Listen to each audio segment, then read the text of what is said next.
So I have two messages that came out when I was shuffling the cards. I'm going to relay these messages first, and then we'll go into your reading. The first message here, and it's funny because this is something I've mentioned before, I feel like a few years ago.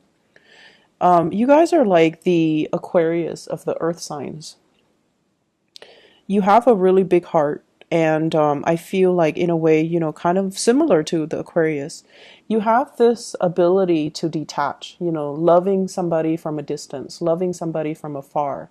Not so much admiring somebody from afar, but more like you care about social issues, you care about people, you want everyone to be happy and to be, taken care of, and to act in their enlightened, in a, in kind of like, to behave and to act in their best interest. Okay, you want people to make good decisions.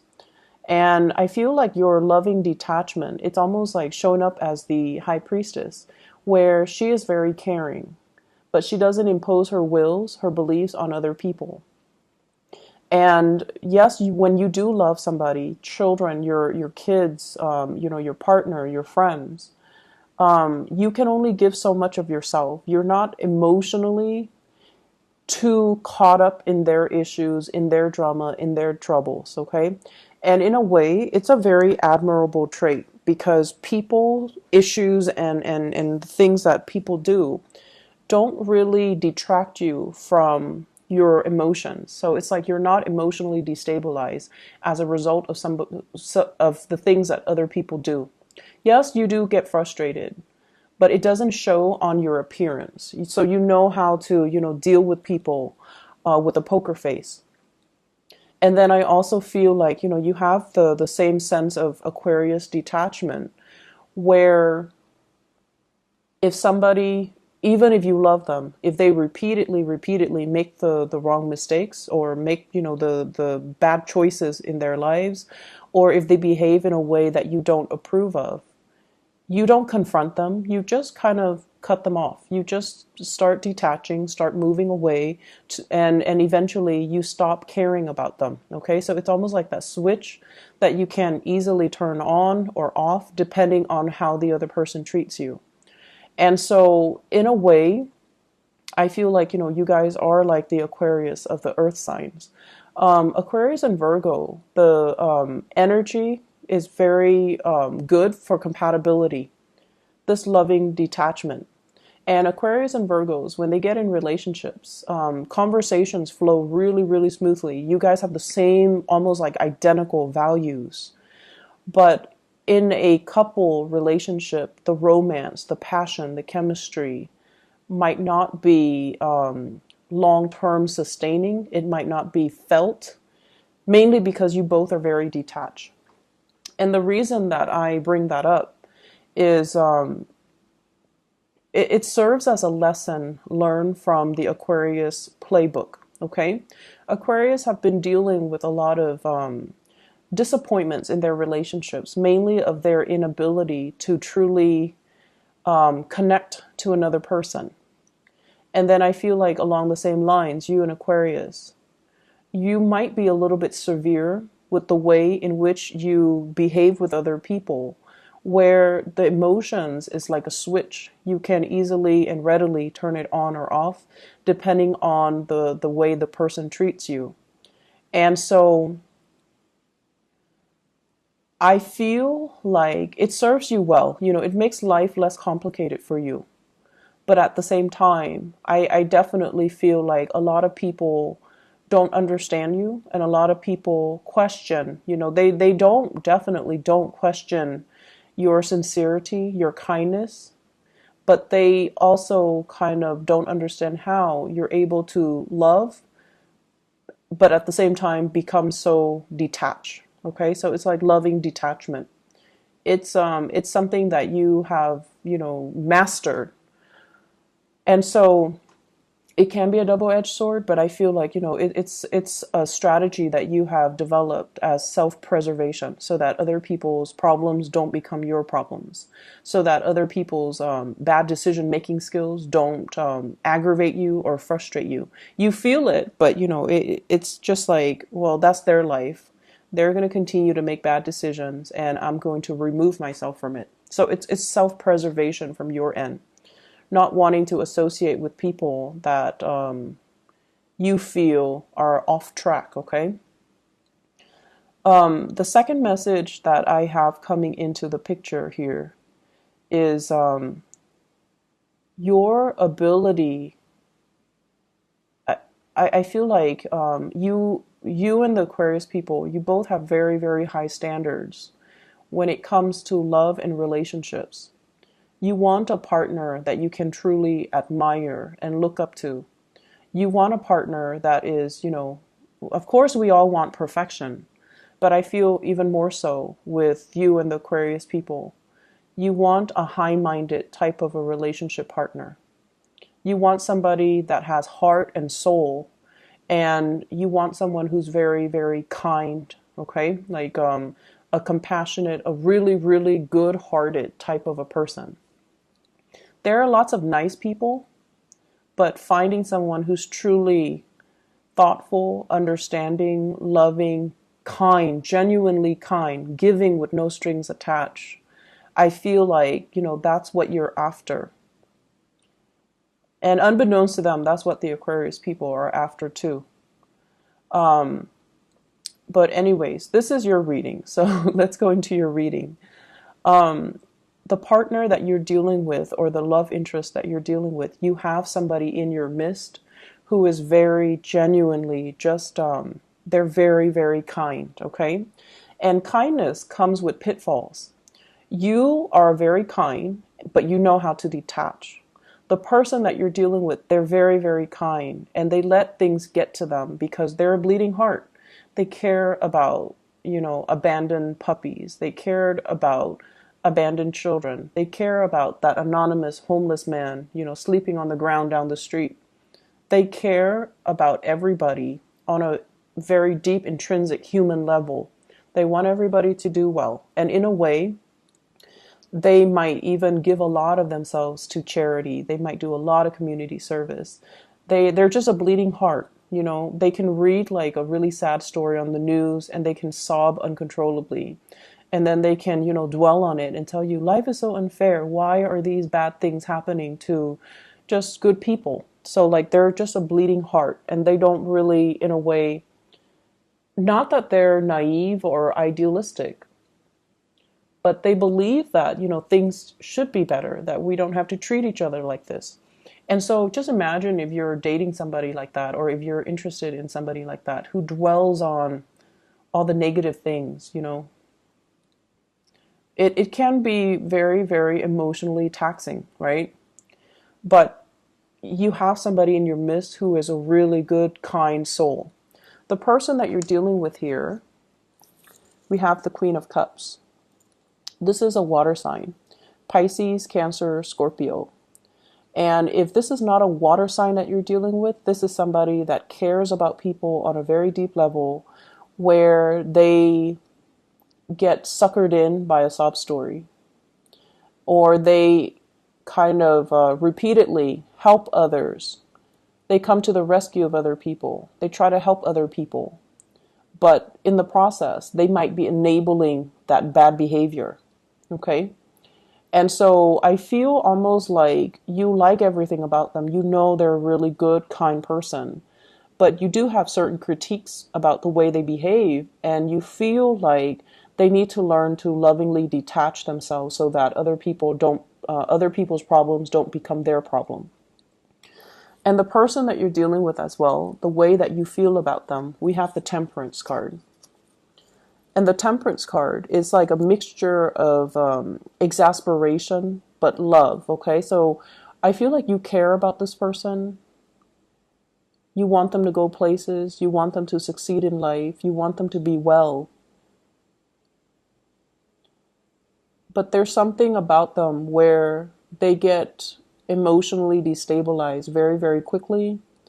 They give so much of themselves to other people. They give so much of their energy, and their life might be somewhat at a standstill because they don't know how to contain their energy to get things moving in their own lives. Okay? So that might be one of the contentious issues between you and them as to, you need to get your life started. You need to get going so that you can make more of yourself. So I feel like this person doesn't care about status. They don't care about prestige. They don't care about money. They don't care about, doing the things that can propel them in life. They care about the human relationships, and they're very good at helping other people, but they expend so much energy helping others that they don't know how to help themselves. You do admire them, and you like them because they have a really big heart, and you can forgive a lot. As long as somebody genuinely has a good heart, you will always forgive them. You will give them the benefit of the doubt. But over time, it can become a little bit exasperating, okay? You might feel like they're idealistic as well, or naive, okay? The way that they see you, we have here the Prince of Wands. This is the Knight of Wands. They see you as somebody who is leading the charge, okay? You're quite independent, self-made. You take care of yourself. Business first. You take care of business. You can overcome great deals in your emotional life. Like, it's like your emotional life. We all have emotional hangups. We all have bad days. We all have like things that trigger us, but you don't let it get to you. You're able to see the forest for the trees. You're able to get yourself on this hill through sheer hard work and determination. And you don't sit there and say like, oh, I've been dealt like the shorthand of the stick, and so my life is stagnant. No, you don't do that. You're a fighter. You're a survivor. And you don't wallow in self-pity and say like, life has been hard to me. But either way, life might have been hard to you, but you've succeeded against all odds. So they see you as someone who is quite intimidating, but they also admire the drive and the ambition and your ability to lovingly detach yourself from elements and people that are very toxic to you. And there's this energy here. You're so independent that you don't care what people say. You don't care what people think. You know your true calling. You know what you need to do, and you don't let other people's opinions of you affect you. They are not like that. Other people's approval, other people's opinions matter a lot to them. Family obligations, social expectations, even family expectations, all of these things weigh down, are weighted when they make decisions about their own lives. So it's almost like they're living their lives based on other people's expectations. And they're not really as independent to make their own decisions. That's what they think. But of course, you see the forest for the trees, and you feel like this person is too dependent on other people. But once again, you forgive them because they do have a really good heart. You have a partner here, or a love interest, that has a really, really good soul.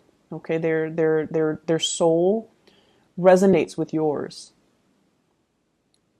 I feel one person, it's like a karmic connection.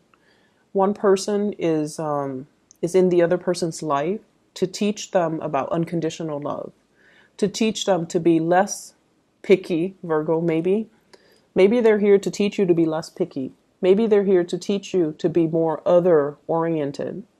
Maybe they're here as well, or maybe you're here to teach them to, live life with a devil may care attitude, to take care of business, to be a little bit more detached, to not let emotional hangups and issues weigh them down. Maybe you're here to teach them that, but I definitely feel a karmic connection where two people are learning a great deal from one another because the relationship is very complementary. They have something that you lack. You have something that they lack. You have the drive and the ambition.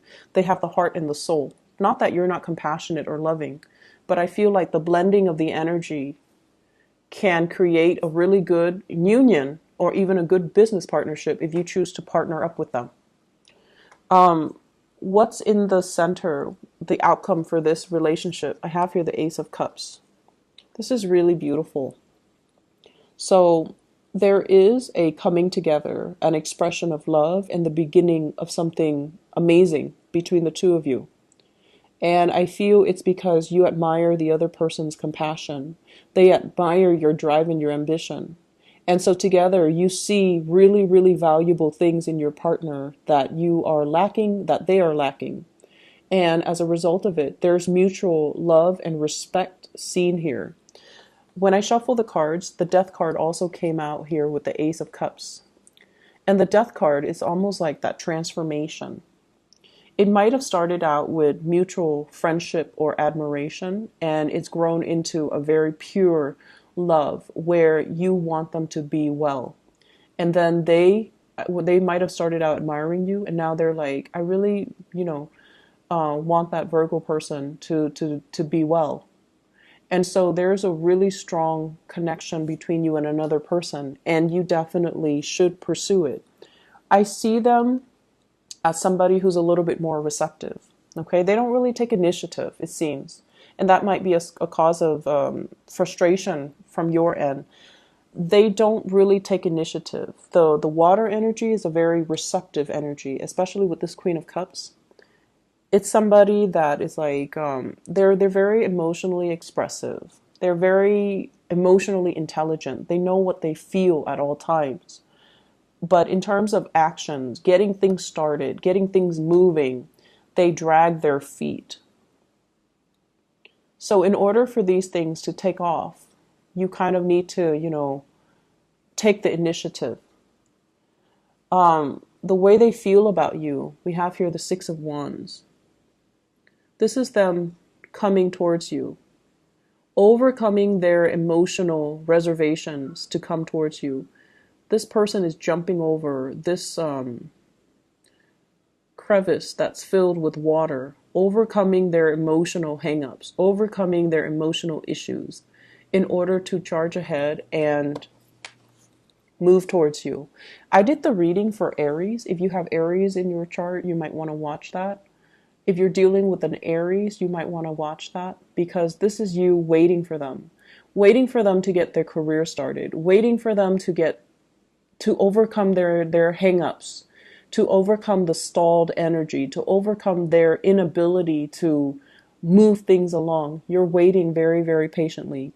You're at the pinnacle of your success, and you're waiting for the other person to catch up. And in a sense, you might start to sense that your life is put on hold as a result of waiting on this person. But they are going to be catching up. It's going to be made very, very clear to you that they're going to meet you where you are. Okay, they're moving right behind you, and they're going to catch up to you. And so there is this outpouring of love and appreciation where two people are basically finally aligned, finally on the same page. If in the past there has been a lot of stop and go, and if in the past they might have been, tied up with past emotional hangups, this is the month or the week, I would say the month, as we move into November, where they're not making any more excuses from their end.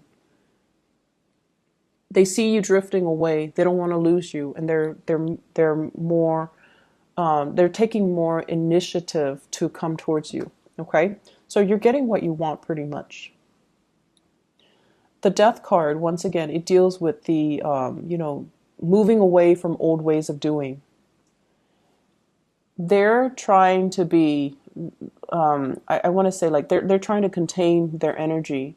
They're trying not to expend their energy towards dead-end relationships, towards bad friendships, towards people that use them, while you're opening up your energy, being a lot more compassionate, being a lot more understanding, being a lot more, it's like, I know that, it's like, I know where you stand, and I can't tell you how to live your life. However, I'm willing to wait for you. So you're willing to, be a lot more understanding of this person. So there's this beautiful blending of mutual energy, which looks really good. In other areas of your life, I feel like we have here the star card, and this is why I mentioned that Aquarius message at the very beginning. The star card is about wish fulfillment. It's about dreams and aspiration, dreams coming true. Everything that you've ever worked really hard at, everything that you've ever overcome, you're now exactly where you need to be. And there are major, major new plans, new direction, new opportunities coming into the works for you. It's just a matter of you blending this energy and working with this energy so that you are in alignment with source energy. Okay. I have as well a couple, the Knight of Swords and the Queen of Swords. In love relationships in general, this is sort of like they're the strategic people in the entire deck. Okay, they're the Queen and the King of Swords. There's a lot of communication between you and your partner, and you guys are communicating about long-term goals and aspirations. Communicating about this. How do we get ourselves where we need to be? How do we fulfill our dreams? Not only as individual, but as a relationship unit. And I also feel as well healing relationships, healing past trauma, healing family issues as well. What I feel though is there's a very strong person, an air sign in your midst, possibly an Aquarius. So Aquarius, Gemini, Libra, Sun, Moon, or Rising. And this is a person that is showing you a vision. Okay, they're showing you something. And I feel for some of you, this can serve as like a coworker, a boss, somebody that is telling you about, here's what you should do. If you're interested in getting into, this industry, here are the paths that you should take. They're inspiring you, some of you, to go back to school. They're inspiring you to kind of reach out for a specific career path. They're showing you something and they're telling you, run with it, is what I'm hearing. Some of you might be trained by this person. You might be under this person in some way. They might be a manager, a supervisor, a trainer, a coworker, somebody that you really admire because you admire their intelligence. You also admire their ability to detach, and you get along really well with them. The way that you communicate is very similar. The way that you think, the way that you work.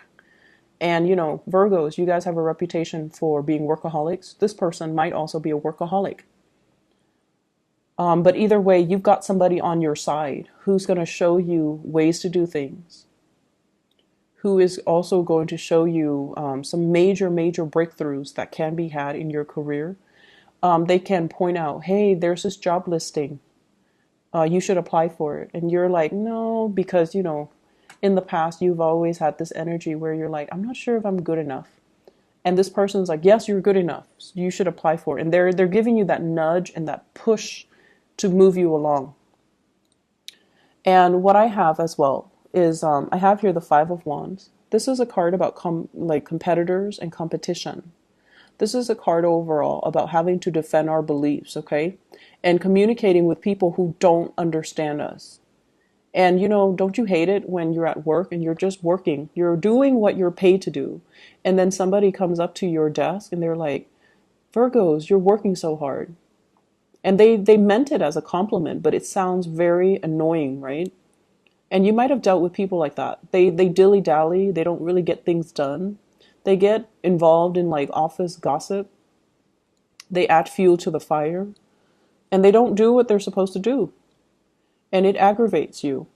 And I feel like for those in a new work environment or in a new social circle, you're finally finding and aligning yourself with your kindred souls in your soul group where they have the same values. They're there to work. They're not there to gossip. They're not there to dilly-dally and commit time theft. And, they have their own calling. They have their own vision, and they don't care what anybody says. They're going to follow in their own their own path. And that's really inspiring when we look at people that they don't care what people say. They're going to forge their own path, and unapologetically so. And I feel like that's really admirable. You're coming into your soul group and you're feeling like, wow, these people really understand me. My friends from high school, my friends from college, my friends from my previous workplace, they just never understood me, but these people understand me. And I have here a very strong air sign influence in your life. That will be really good for you. Possibly two air signs, male and a female. They both could be male, but I feel like there is an air sign here. Aquarius, Gemini, and Libra, and I feel very strong Aquarius. At the center of the spread, we have here the Nine of Wands, okay? This is somebody who's battle weary. They've been through a lot of experiences in life that made them the person that they are today. And their heart chakra is open. They're very loving, very caring, but once again, there is a sense of loving detachment about them. They don't enable people. So they don't, give with strings attached. They're high-minded, and they're not like that. But I feel like, they love to a certain extent, but they know how to also remove themselves from codependent and toxic people. So you admire somebody in your work environment. I'm sensing you admire somebody in your social circle. They're very inspiring to talk to, and I feel like they can give you a lot of directions when it comes to career path, education, getting you where you want to be professionally.